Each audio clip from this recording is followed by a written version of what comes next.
भारत के मिशन चंद्रयान 3 ने 3,84,400 किलोमीटर की दूरी तय करने के बाद शनिवार 5 तारीख को धरती की ग्रेविटी के सीमा से बाहर निकलकर चांद की ऑर्बिट में पहुंच गया है। चंद्रयान 3 इससे पहले करीब 37,200 किलोमीटर प्रति घंटा की रफ्तार से चांद की ओर बढ़ रहा था और 5 अगस्त 2023 की शाम को 6:59 पर इसने चंद्रमा की ऑर्बिट में प्रवेश कर लिया है और इस समय चंद्रयान 3 चंद्रमा की सतह से करीब 40,000 किलोमीटर दूर रहेगा। यहाँ से चांद की गुरुत्वाकर्षण शक्ति शुरू हो जाती है। नमस्कार दोस्तों, ट्यूब फैक्ट की वीडियोस में आपका स्वागत है। इसरो ने बहुत बड़ी सफलता हासिल की है। चंद्रयान 3 ने चांद का ऑर्बिट पकड़ लिया है। अब चंद्रयान करीब 166 किलोमीटर गुना 18,000 किलोमीटर की ऑर्बिट में यात्रा कर रहा है। ये चंद्रमा का ऑर्बिट है।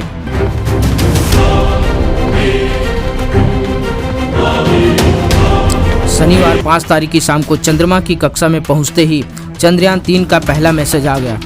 मैं चंद्रयान 3 हूं, मुझे चंद्रमा की ग्रेविटी महसूस हो रही है। चांद की कक्षा में कदम रखते ही चंद्रयान 3 ने धरती पर इसरो सेंटर को सबसे पहले यही मैसेज भेजा। चंद्रयान 3 ने चंद्रमा की बाहरी कक्षा पकड़ ली है। अब चंद्रयान 3 चंद्रमा के चारों तरफ 166 किलोमीटर गुना 18,054 किलोमीटर की अंडाकार कक्षा में चक्कर लगाएगा।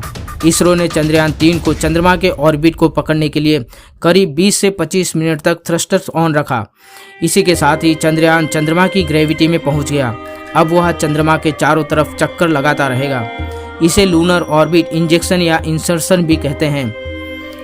चंद्रमा के चारों तरफ 5 ऑर्बिट बदले जाएंगे। चलिए जानते हैं कैसा रहा चंद्रयान 3 का आज तक का सफर। सबसे पहले चंद्रयान 3 को पृथ्वी की कक्षा में स्थापित किया गया और यह इलिप्टिकल रास्ते पर चक्कर काटने लगा। इस कक्षा की सबसे ज़्यादा दूरी 1,27,609 किलोमीटर तो सबसे कम दूरी 236 किलोमीटर थी। 20 जुलाई को यह अंडाकार रास्ता बढ़कर 71,351 गुना 233 किलोमीटर का हो गया। 1 अगस्त की रात में चंद्रयान ने पृथ्वी की कक्षा छोड़कर चंद्रमा की ओर छलांग लगा दी।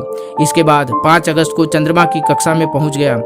अब यह 16 अगस्त तक चंद्रमा के चक्कर लगाएगा।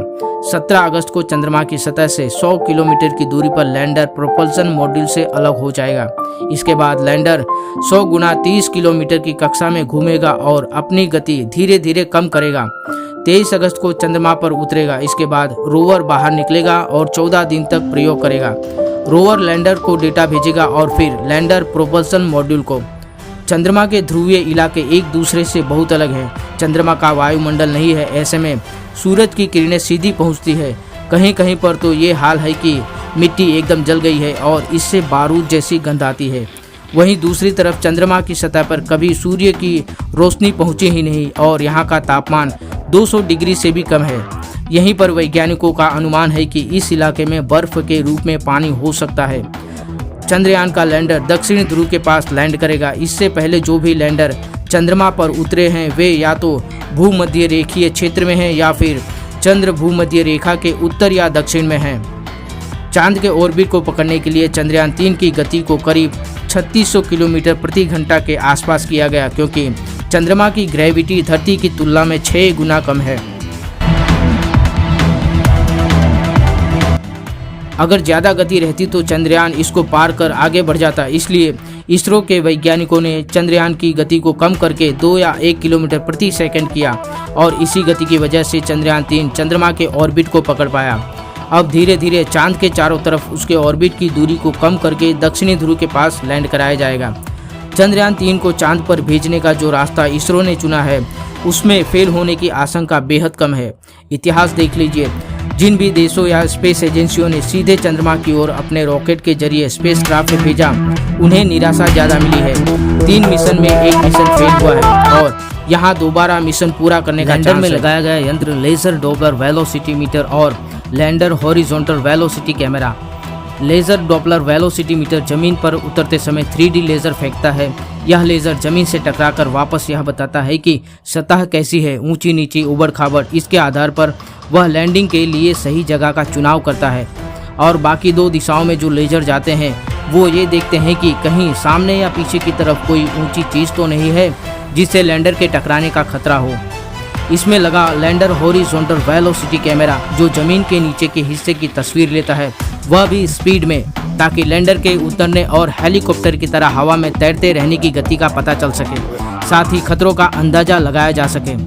चंद्र पर रोवर सोलर पैनल से पावर जनरेशन करेंगे, इसलिए मिशन 14 दिन का ही होगा, क्योंकि इसके बाद चंद्रमा के उस इलाके में रात हो जाती है और साथ ही पावर जनरेशन भी बंद हो जाएगा। 5 अगस्त को चंद्रयान 3 चांद की कक्षा में सफलतापूर्वक स्थापित हो गया है। 17 अगस्त को 100 किलोमीटर वाले ऑर्बिट में चंद्रयान 3 डाला जाएगा। उसी दिन प्रोपल्सन और लैंडर मॉड्यूल अलग होंगे। 18 और 20 अगस्त को लैंडर मॉड्यूल की डी ऑर्बिटिंग होगी, यानी चंद्रयान 3 का लैंडर मॉड्यूल धीमे धीमे चंद्रमा के 100 गुना 30 किलोमीटर के ऑर्बिट में जाएगा और 23 अगस्त की शाम करीब 5:45 बजे लैंडिंग होगी। अभी तक चंद्रयान 3 के इंटीग्रेटेड मॉड्यूल का मुंह चांद की ओर था, जल्द ही उसे घुमाया जाएगा ताकि डी ऑर्बिटिंग या डिस्ट्रीब्यूटिंग करते समय यान को कोई दिक्कत ना हो। चंद्रयान 3 की सफलता के साथ ही भारत अंतरिक्ष की चौथी महाशक्ति बन जाएगा। दोस्तों, वीडियो अगर अच्छी लगी हो तो लाइक, शेयर और कमेंट जरूर करना। साथ ही ऐसे ही इंटरेस्टिंग वीडियोस के लिए चैनल को सब्सक्राइब जरूर करना।